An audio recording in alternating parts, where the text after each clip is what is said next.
If someone brought a problem to me late on a Friday afternoon and an immediate answer was wanted, sometimes I would say, if the answer that you need is now, it's no. But if you'll give me a little more time to think about it, the answer might be different. Very often, the urgency of needing an instant reply disappears. As you move forward, you may want to remember that when you ask someone for something, consider their situation and consider their schedule. What's most important to us may be just one more thing on somebody else's very busy schedule or timetable. If we reflect on a given situation, perhaps it's not as urgent as we first thought. There's a delicate balance between analyzing the problem and solving one. Knowing exactly when to act and learning not to deliberate overly long or too fleetingly is a key to success and happiness and positive solutions. Now, Hamlet thought too long, and Juliet not long enough, and we know what happened to them. And the author Richard Stengel also pointed out, as Nelson Mandela learned, that haste often leads to misjudgment, and it's better to be slow and considered than to be fast, simply to appear decisive. So how long do we analyze before moving forward? This can be learned through experience. However, the options may not always be clear. But then as liberal arts graduates, you understand that you'll be living with ambiguity. You'll be developing a hypothesis, refining them, and then acting when the time is ripe. A special aspect of a residential campus is living with others and being part of organizations.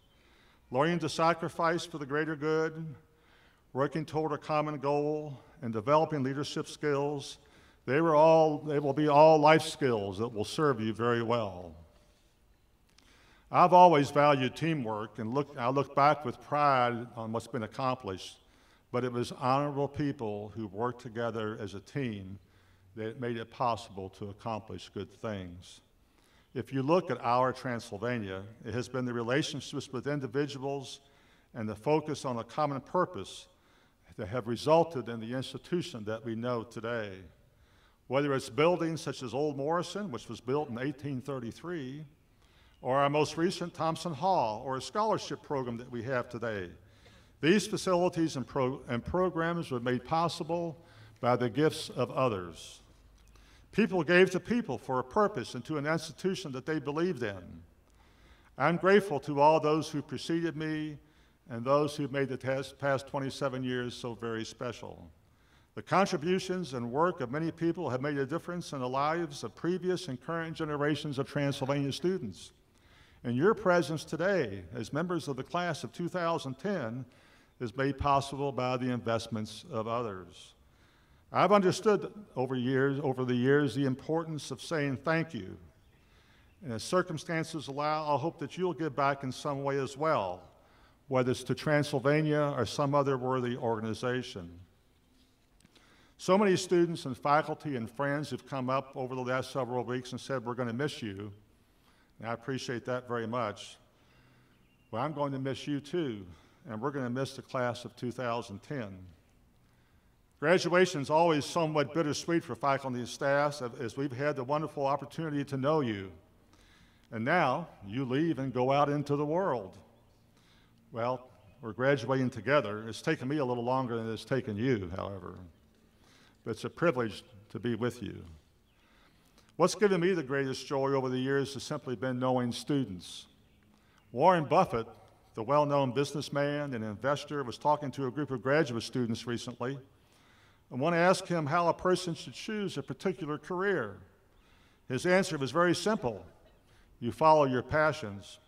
I discovered early on that I enjoyed teaching and working with college students. That was my passion. Reach out and try on something and see if it fits. Listen to your heart and listen to what gives you joy. When I moved to the administration, I realized that I would have somewhat less student contact than I would if I were a member of the faculty.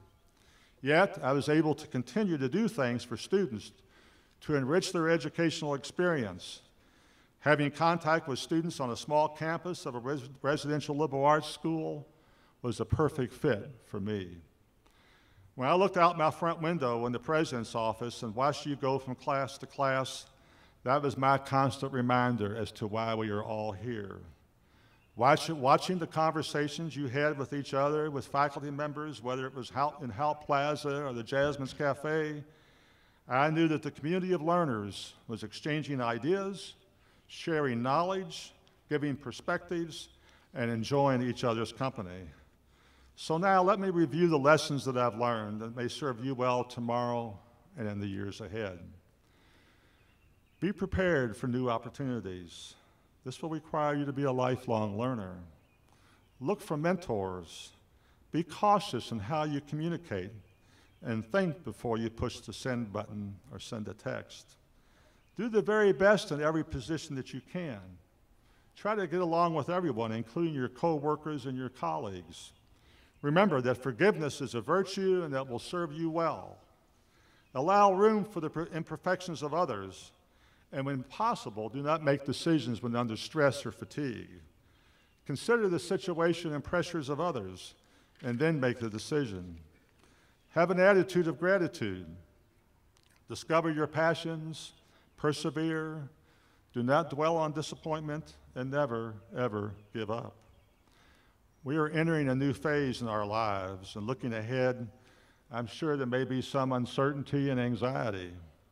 I know I have those emotions, and perhaps you do too. Yet, not unlike the early pioneers who established Transylvania, we must have the courage to move forward. Now I believe you already knew many of the lessons that I've mentioned. Why? Because you've been students at Transylvania University on this campus. You've been living in an extraordinary living and learning environment. So you're ready for the next step, whatever that may be. Now I have confidence in you and your abilities, your attitudes, and the lessons you've learned. There's no doubt in my mind that you'll go out into the world and you'll make a difference. When you make contributions of time and money to your professions and communities, please remember those along the way who've helped. And remember your alma mater. You have my warmest wishes and gratitude for helping to make the last few years very special. We've been citizens of this campus together, and it's been my privilege to know you. My only regret is I won't be able to do it all over again. I'm grateful to my wife, Susan, for all of her support over the years. She, too, has been a member of this community, always at my side. Susan and I have our memories and our friendships, and they will sustain us as we go forward. The Roman poet Ovid once said, "Nothing is swifter than the years," and how true that is. At the end of July, I'll turn out the lights in room 200 of Old Morrison for the final time. You may have already turned the lights out in your residence hall room or your apartment. You have many more lights to turn on, and I know that they're going to burn brightly. The lights of your alma mater will continue to burn brightly as well. I'll be turning on new lights too, with the heartfelt, fond memories of the wonderful time I've had for the last 27 years. It's been an honor to serve as president of Kentucky's oldest college, celebrating its 230th year. Again, I want to thank Chairman Young, the Board of Trustees, for their support, and I cherish the relationships I've had with my colleagues on the faculty and staff. I love this wonderful institution. I love the class of 2010. I'm grateful to the graduating class, the Board of Trustees, and the faculty and staff for the gifts we've received the last few weeks. Your presence and your support and friendship have meant so much to us. The class of 2010, you will always have a special place in my heart. So as you leave the campus today, I wish you the very best in all of your future endeavors. I'm confident that the new lights you'll be turning on will make our world a better place. And I hope that you'll follow your passions and that all of your dreams come true. It's been a privilege and a pleasure. Thank you very much.